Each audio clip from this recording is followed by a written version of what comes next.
ပြီးရင်တော့ကျွန်တော်တို့ကဒီလေယာပြန်ဖွင့်ပြီးတာဒီမှာကျွန်တော်တို့လေယာမှတ်လည်းရှိတယ်သူ့ကိုနှိပ်လိုက်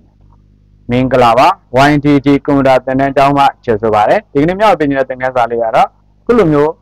ဒါရှုပ်ထွေးတဲ့ကြိုးတွေရှိနေတဲ့ကြားထဲကနေနောက်က background ပြောင်းနည်းလေးကိုပြောပြပါဟုတ်ပြီဒီကကြ background ပြောင်းဖို့အတွက်ကျွန်တော်တို့ကဒီ layer panel မှာဒီမှာ channel လေးကိုဖွင့်လိုက်မယ် channel လေးကိုဖွင့်လိုက်ပြီဆိုရင်ဒီ blue layer ကိုကျွန်တော်တို့က copy ပွားလိုက်မယ် copy ပွားပြီးတော့လို့ရှိရင်ကျွန်တော်က control L ကိုနှိပ်လိုက်မယ်နှိပ်ပြီးဆိုတော့ဒီမှာ level လေးကိုကျွန်တော်တို့ကအရောင်တွေကိုနည်းနည်းလေးထပ်ပြီးဆိုရင်ညှိလိုက်နော်အလင်းရောင်လေး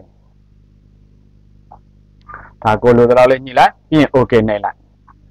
ဟုတ်ပြီဒီလိုမျိုးပြီးတော့ရင်တော့အောက်ကဒီမှာ selection လေးရှိတယ် selection လေးကိုနှိပ်လိုက်မယ်ဒါဆိုရင်သူကကြိုးတွေကို select ဖြစ်သွားပြီတိုင်တွေကို select ဖြစ်သွားပြီဒါမှ select ကိုကျွန်တော်တို့ပြောင်းပြန်လှန်ဖို့အတွက် select menu ကိုနှိပ်မယ် inverse ကိုနှိပ်လိုက်မယ်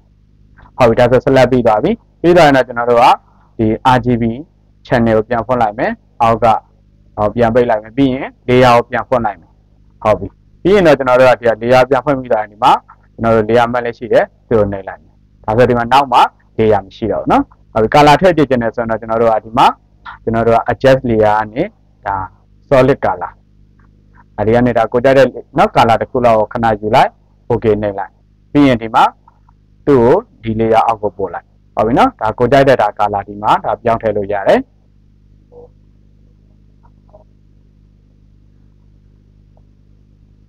ဒီလိုမျိုးเนาะဘာကာလာထည့်ထည့်ရတယ်ဒါမှဒါတခြားပုံတွေလည်းထည့်လို့ရပါတယ်ဒါကတော့ဘာလဲဆိုတော့ခက်ခဲရှုပ်ထွေးတဲ့ကြိုးတွေပုံတွေမှာကျွန်တော်တို့က background ပြောင်းနည်းပဲဖြစ်ပါတယ်ဗျ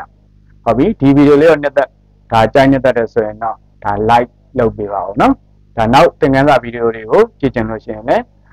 ဒါ YTG ရဲ့ page တွေ TikTok တွေ YouTube channel တွေကို like လုပ်ပြီးစောင့်ကြည့်လို့ရပါတယ်ဗျအားလုံးအဆင်ပြေကြပါစေကျေးဇူးတင်ပါတယ်ခင်ဗျာ